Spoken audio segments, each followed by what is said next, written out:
Paul Sarusa, Video's Shadow, Hamish Hamilton, 1799. Regular viewers may have noticed that late reviews started slightly later than usual tonight. This was because of a party political broadcast by the Liberal Democrats. The party political broadcast, perhaps the only form of television to be disliked by both broadcasters and viewers, at least had the attraction of brevity, rarely stretching beyond 5 minutes. There's now a chance to watch 3 hours' worth of imploring and promising politicians, a length rare in this genre outside of Castro's Cuba. A video called Party Political Broadcast, The Greatest Hits, is released this week and features famous and infamous examples of an art form which, although almost 50 years old, is still all about promise. By getting rid of that development charge, which was a tax on development, we have succeeded in giving more houses to rent and more to buy, more for everybody. Over the 5 decades of party political broadcasts, leaders have progressively tried to present themselves as ordinary and approachable. We are fighting inflation. If we don't go on fighting it, it will cripple us all. How often do you hear people say, look how much they've taken from my pay packet? This is the great opportunity for the alliance between the Liberal Party and the SDP. It is a credible alternative government. There's a sense in which I just feel people have got to understand things can change. I mean, it's just so daft to think they couldn't. And attempting to overcome resistance to these state-imposed programs have copied formats popular in mainstream TV.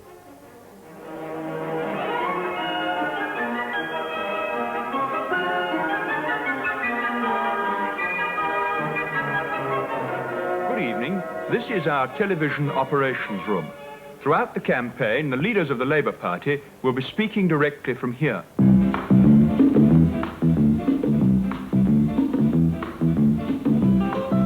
This is a quiz programme, and we have 2 teams competing who have been selected by an entirely independent research organisation. Borrowing the techniques of comedy.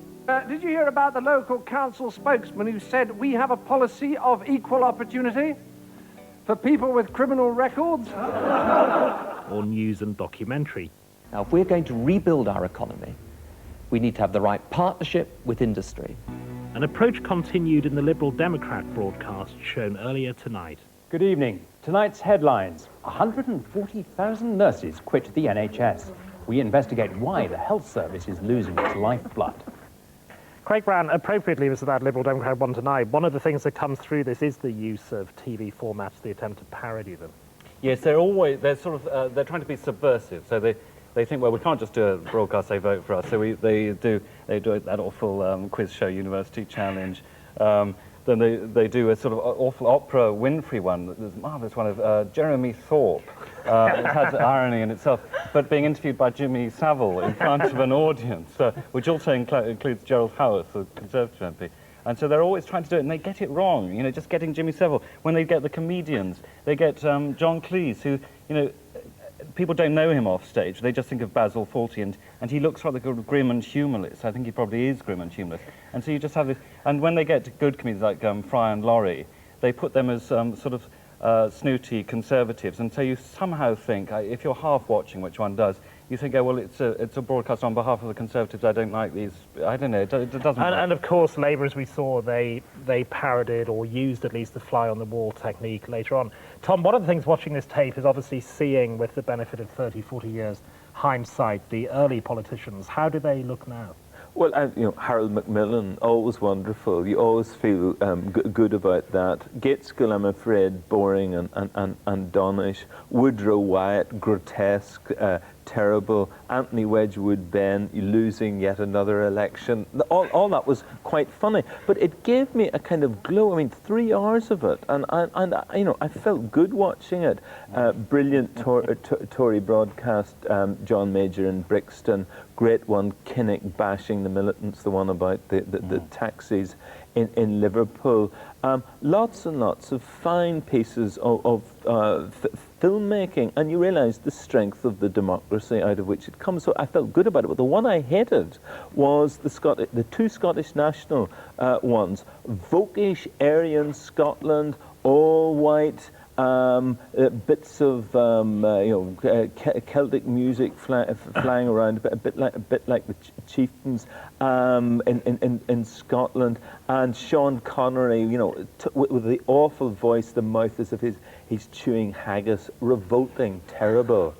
The odd thing which I thought came out of it is that unlike most topical forms, they actually do seem much more fascinating many years later than they did at the time, because you have more sense of the history and whether they worked or not. But Natasha, also you get this very clear curve in the terms of how politicians and leaders chose to present themselves to Absolutely, and I found that absolutely fascinating looking through, where you move from, say, Macmillan sort of sitting behind a desk saying, I'm here to tell you about our housing drive. Everyone should be interested in how, sort of really teaching and talking down, all the way through to, the latest one, kind of Tony Blair, this sort of fly on the wall thing, this very blokish thing. He's getting the interview on his side, and it's all done in this fly on the wall way, so that you feel that you're kind of eavesdropping on him, as though you're not seeing something that's been scripted for the camera, although really you're clever enough to know that this is more scripted and more skillful than the Macmillan broadcast. So it's that curious thing that on television people look most sincere when they're being, most scripted. It's that very bizarre kind of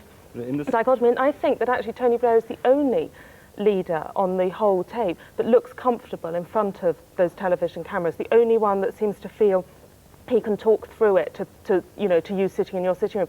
And I'm sure that's something to do with the fact he's grown up with television, unlike the others. In 20 years' time, he might look done. And he learned it from Clinton, I think, as well. I mean, I think there's one interesting thing. You can chart the decline of empire in it, because at the beginning, Gates got it saying, well, that Mr. Khrushchev's a bit fishy.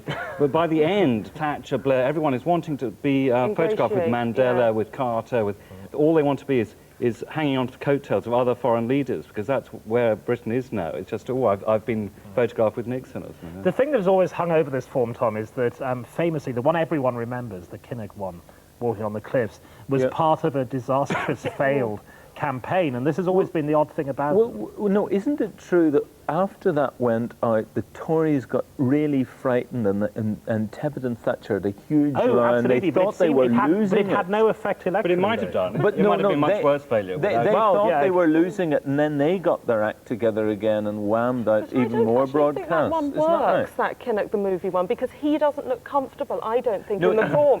He still looks as though I'm putting this on for the camera. He looks comfortable in the conference scenes. He loves all that rhetoric and so on. But when he's actually sitting there talking with the television camera, he doesn't look comfortable. So I think that's one reason. We're going to have to leave it there. You might think it's amazing if you go on a 3-hour tape of our political broadcast for Christmas. They would hate you. But anyway, we think it's pretty great. Thanks very much to Tom Paulin, Natasha Walter and Craig Brown. The subject for argument